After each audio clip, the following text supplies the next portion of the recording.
La noche de los batones largos fue para mí una noche inolvidable en el peor de los sentidos. En esa noche, ese atardecer, yo estaba justamente caminando, estaba todo normal, estaba caminando en el hall principal y se abre una puerta y aparece un oficial de policía y se abre otra puerta y aparecen, digamos, una docena de muñequitos que se van poniendo allí en el fondo. Yo me acerqué, personalmente me acerqué al que parecía ser un oficial. Le dije, buenas tardes, buenas noches, no recuerdo. Soy el arquitecto Méndez Mosquera, vicedecano de la facultad. ¿Qué es lo que pasa? Y nunca voy a olvidar el rostro de este señor, esos bigotes, que me miró, levantó el fusil, gritó, ¡ataquen!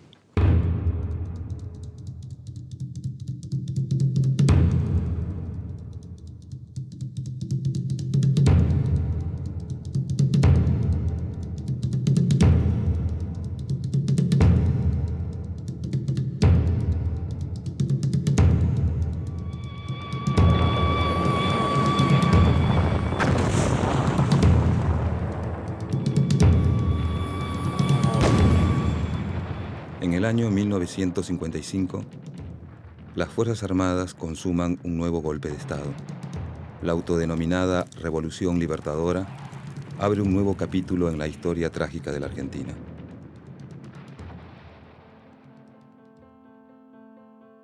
Sin embargo, las universidades inician un proceso de reestructuración en el que se garantizan las consignas de la reforma universitaria de 1918.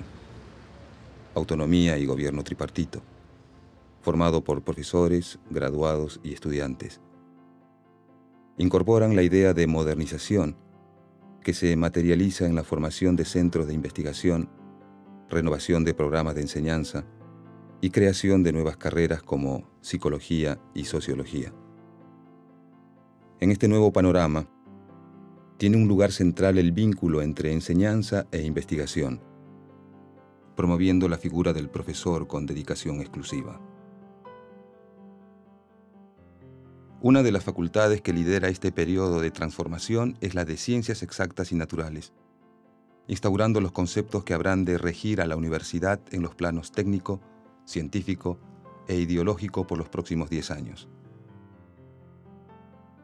Es así como frente a la vieja universidad profesionalista surge una nueva, orientada a la biología, la bioquímica, la física, la agronomía y la computación.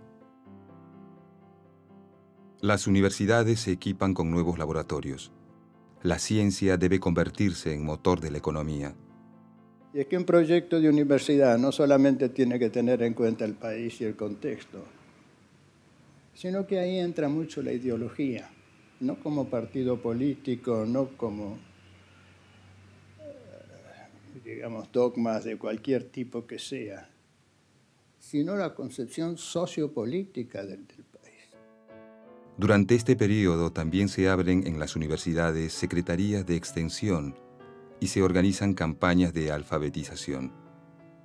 En este movimiento de acercamiento de la universidad a la realidad social, se crea la Editorial Universitaria de Buenos Aires, EUDEBA, que con su claro objetivo, Libros para Todos, publica en menos de una década casi 12 millones de ejemplares, convirtiéndose en la editorial más importante de habla hispana. Otro emprendimiento puesto en marcha en el año 1958 juega un papel fundamental: el Consejo Nacional de Investigaciones Científicas y Técnicas, CONICET. Dedica sus esfuerzos a alentar y mejorar el entrenamiento de jóvenes investigadores, otorgando becas para realizar trabajos de investigación en el país y tareas de perfeccionamiento en el exterior. Puedo decir que esos 10 años, del 55 al 66, de facultad y de universidad, eran años de respeto, de democracia. Lo mejor que se hizo fue crear una atmósfera de trabajo, una atmósfera de discusión y un deseo permanente de hacer cosas. Lo importante es que nosotros estábamos, digamos, viviendo una experiencia muy interesante de transformación de un país. Nosotros queríamos tener un país más moderno que el que nosotros habíamos conocido. Y por el otro lado, una necesidad imprescindible de estar no repitiendo resultados obtenidos por otra gente, sino estar activos en el trabajo de investigación, pero investigación como actitud mental y como actitud espiritual frente a la sociedad. Y estamos aprendiendo cómo hacer las cosas. Hicimos cosas mal, claro que hicimos cosas mal, pero nadie nos enseñó a hacerlas mejor. Creo que lo que teníamos a nuestro favor, que cuando veíamos que eso no iba, volvíamos atrás y tratábamos de cambiar de rumbo. O sea, no teníamos intereses creados con nada ni con nadie. Las primeras generaciones de egresados en ciencias ejercen como docentes o investigadores. El mercado laboral se renueva con la creación de centros de investigación y organismos como el Consejo Nacional de Desarrollo, CONADE. Se trató de entender que había habido un salto cuántico, como dicen los físicos, un salto brusco, no un pequeño saltito para mejorar tal o cual materia, sino que históricamente entrábamos en otra etapa. Y entonces esa etapa tenía que abordarse también con la suficiente energía.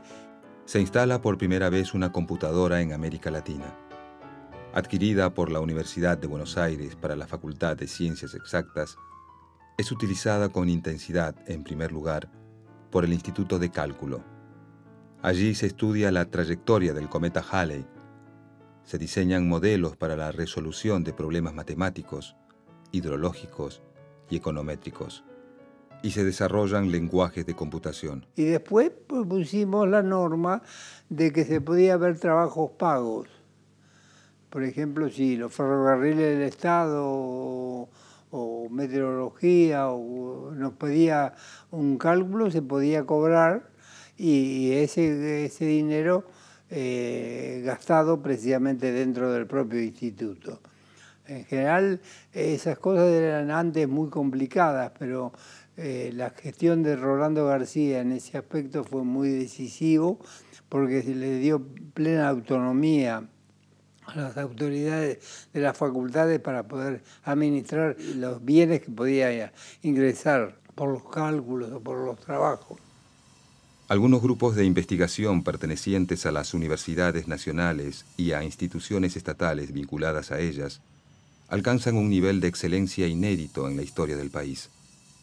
Se construye el primer reactor nuclear de investigación de América Latina y se lanzan los primeros cohetes de exploración atmosférica y climática desde la base del Chamical, en la provincia de La Rioja. La manera de cómo se encaró el desarrollo de los grupos de investigación y de docencia en exactas durante los años 60 era establecer temas,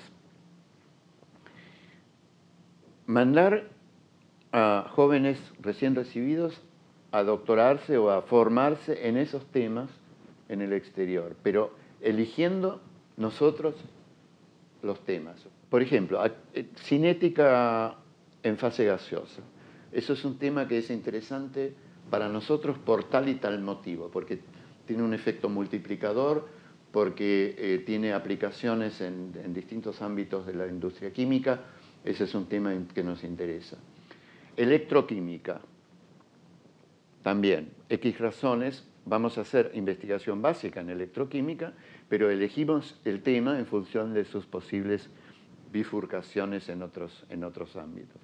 Entonces, esta gente ya formada, con un doctorado hecho, etcétera, forma un núcleo, viene su profesor por un año para ayudarnos a orientar la cosa y bueno, ahí ya después el grupo va a empezar a funcionar. En el año 1958, al asumir como presidente Arturo Frondizi, se propone reglamentar el Decreto Ley 6.403, que además de referirse a la recuperación de la autonomía, incorpora, el polémico artículo 28, que autoriza la creación de universidades privadas. Buenos Aires.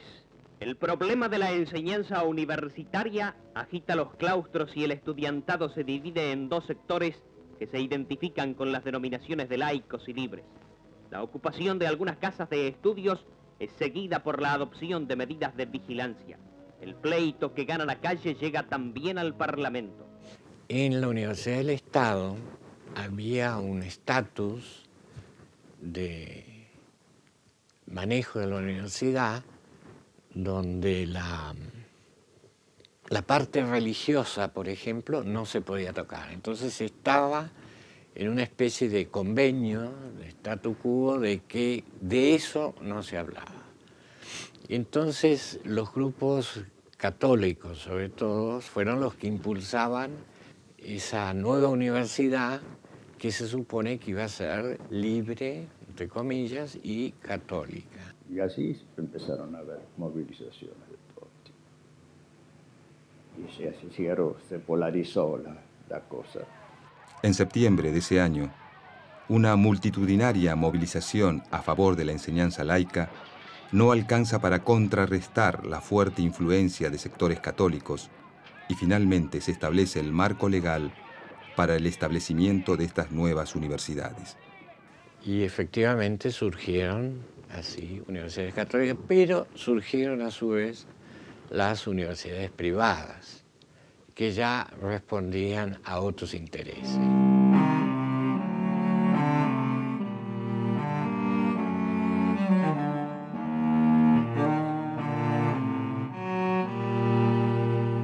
Era una universidad politizada, aunque también, por eso era muy rica, ¿no? Porque era politizada por un lado y muy académica e investigativa por el otro. ¿Para qué la ciencia? ¿Para qué científicos? Simplemente para tener mejores automóviles, mejores casas.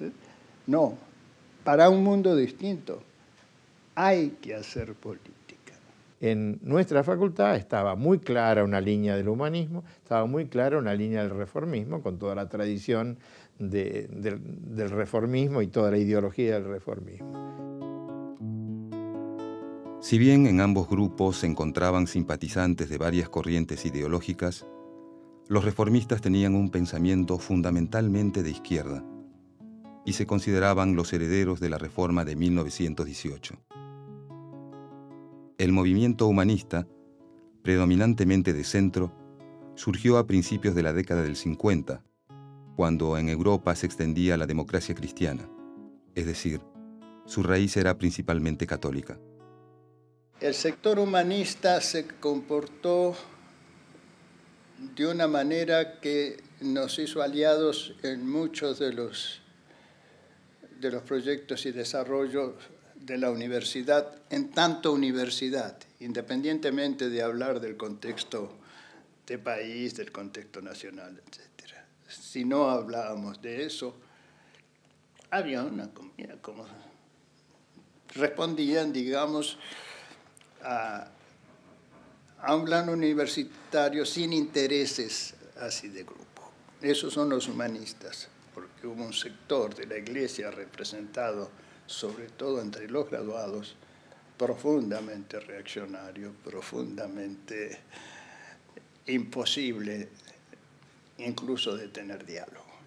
De ahí tuvimos una oposición muy, muy grande, pero muy grande. Y eso sí estaba dirigido desde afuera.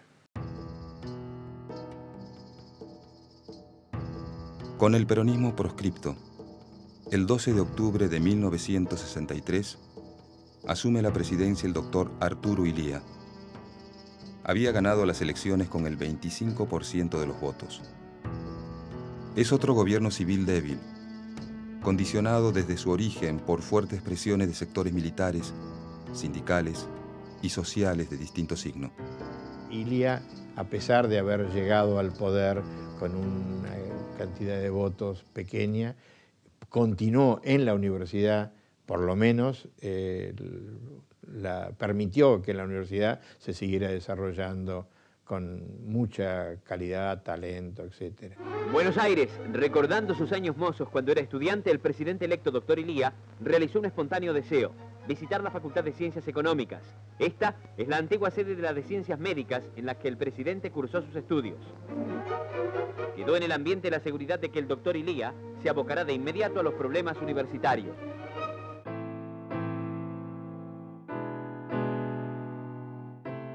En el mes de abril de 1965, el ejército de Estados Unidos invade Santo Domingo. En Buenos Aires, en una marcha de protesta contra ese ataque, muere un joven universitario. Meses más tarde, durante un acto realizado en homenaje al general Roca, un grupo de estudiantes arroja monedas desde la terraza de la Facultad de Ciencias Exactas a los uniformados allí presentes. Estos hechos sentarán un peligroso precedente en la ya tensa relación entre la policía y los universitarios. En ese mismo año, en la Universidad de Buenos Aires, después de una reñida elección en la que participa el doctor Rolando García por el reformismo, el decano de la Facultad de Ingeniería y representante del humanismo, Hilario Fernández Long, se convierte en el nuevo rector. Hilario Fernández Long es la demostración de esa convivencia pacífica, democrática que tenía esa universidad. Entretanto, en el país se está viviendo un momento de indefinición. A 3 años de asumir, desgastado por una fuerte campaña de los medios de prensa y ante la indiferencia de la sociedad en su conjunto, el gobierno de Ilía tiene los días contados.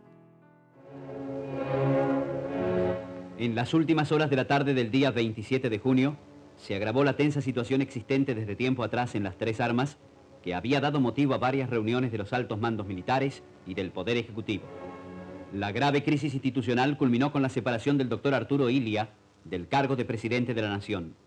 Mientras esto ocurría, las tropas fueron ocupando los lugares claves de la ciudad para mantener un orden que en ningún momento fue alterado. Los ministros, que habían sido llamados con urgencia, llegaron a la Casa de Gobierno para realizar una reunión de gabinete, a cuyo final todos presentaron sus renuncias.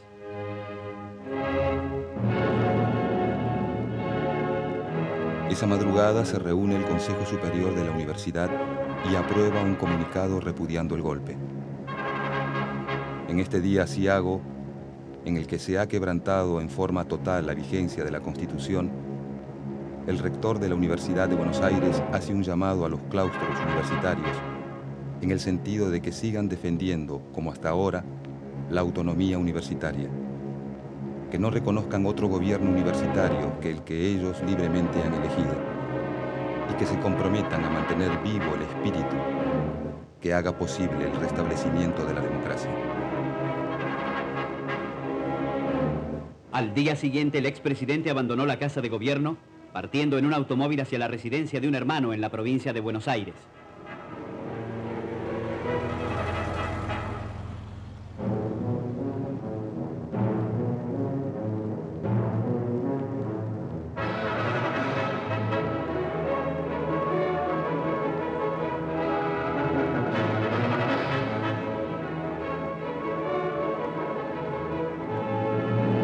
Pocas horas después, los 3 comandantes en jefe asumieron la conducción temporaria del gobierno.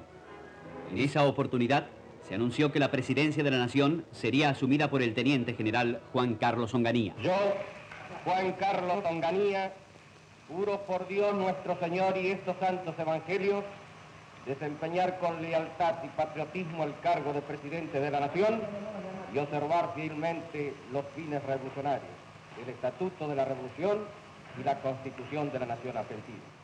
Yo me acuerdo que el yerno de él estaba estudiando arquitectura. Entonces, mucho antes del golpe, yo siempre que pasaba le tocaba el hombro y le decía, a ver cuándo le decís a tu suegro que se haga un golpe, que organice un golpe. Así como una broma, ¿no? Una cachada. Y resultó verdad.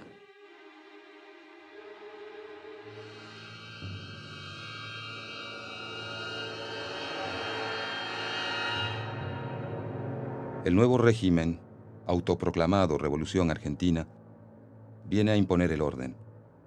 Como primeras medidas, disuelve el Congreso, destituye a la Corte Suprema de Justicia, interviene las provincias y prohíbe toda forma de actividad política. Con auténtica expresión del espíritu argentino, se inauguró la 23ª Exposición Internacional de Ganadería, Agricultura e Industria de la Sociedad Rural Argentina, con la presencia del presidente de la República, autoridades nacionales y diplomáticos. El general Onganía arribó a la fiesta en una carroza descubierta tirada por 4 caballos, reanudando así una vieja tradición. En la misma carroza había paseado en 1910 la infanta Isabel. Son los años de la Guerra Fría y de la Revolución Cubana. Para las dictaduras militares que gobiernan Latinoamérica, los enemigos externos se convierten en la amenaza roja dentro de sus fronteras. La universidad permanece como una isla democrática en un país que ya no lo es. Estábamos claramente identificados como foco comunista, petardista, etcétera, etcétera. Nos hicieron esa fama y estábamos claramente. Entonces era el centro que había que destruir. Los únicos 2 entidades dentro del país que sacaron declaraciones públicas condenando el golpe fueron, por razones obvias, la Unión Cívica Radical y la Universidad de Buenos Aires. La verdad, cuando se produjo el golpe, yo diría que casi todos esperábamos, por lo menos yo recuerdo en la Facultad de Filosofía y Letras, que rápidamente se iba a producir la intervención. Decretamos una especie de movilización permanente, tomamos las facultades, nos pasábamos, todavía la Facultad de Exactas estaba en el viejo edificio de la calle Perú, y ocupábamos eso. Y esos 30 días después de entre el golpe y la noche de los bastones largos, y fueron 30 días de temor, desesperación, rumores, agresiones. Entre los objetivos del gobierno de Onganía en lo referente a la política educativa, se destacan la necesidad de neutralizar la infiltración marxista y erradicar la acción del comunismo. El Ministerio de Educación se transforma en Secretaría y pasa a depender del Ministerio del Interior. Carlos María Geli Oves, subsecretario de Educación. Álvaro Alzogaray, representante del régimen ante los Estados Unidos. Y el periodista Mariano Grondona fueron algunos de sus ideólogos. Todos se niegan hoy a dar su testimonio, salvo Roberto Roth, subsecretario legal y técnico del gobierno de Onganía, un crítico de la universidad de los años 60. No hubo ninguna excelencia en esa universidad, al contrario, era un desastre. Suponer que la universidad la vas a arreglar con un tripartito, no tiene sentido. Los estudiantes decidiendo si sus profesores son nombrados o no son nombrados, dónde se va a hacer ciencia, dónde se va a hacer técnica, más los egresados que son nombrados por la unidad básica o el comité o en elecciones subsidiadas por la CIA, como en el caso cuando yo llegué a consejeros de egresados. Finalmente, después de un mes, el gobierno de Onganía interviene en la universidad. Prohíbe la actividad política en las facultades y anula el gobierno tripartito. El viernes 29 de julio, mediante el decreto ley 16.912, convierte a rectores y decanos en interventores delegados del secretario de Educación. Tienen 48 horas de plazo para decidir si aceptan o renuncian. Lo convoqué al consejo directivo inmediatamente, dije, esta es la situación, yo no me quedo. El profesor Doji dijo, yo tampoco.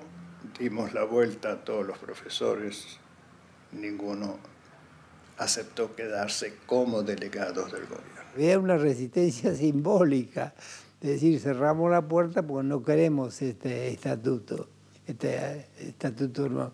Queremos el estatuto que había salido de la Asamblea Universitaria, donde profesores, graduados y estudiantes habían aprobado un gobierno tripartito. El hijo de un general fue alumno de física de la facultad. Y según el padre, lo pervertimos y lo hicimos comunista en la facultad.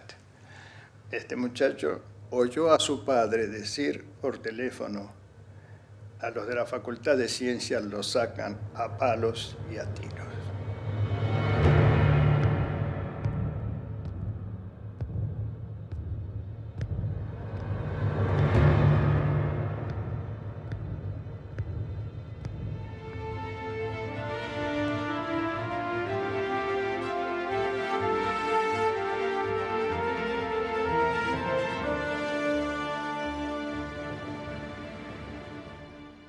En ese momento aparece la noticia de que la policía entraba en la facultad.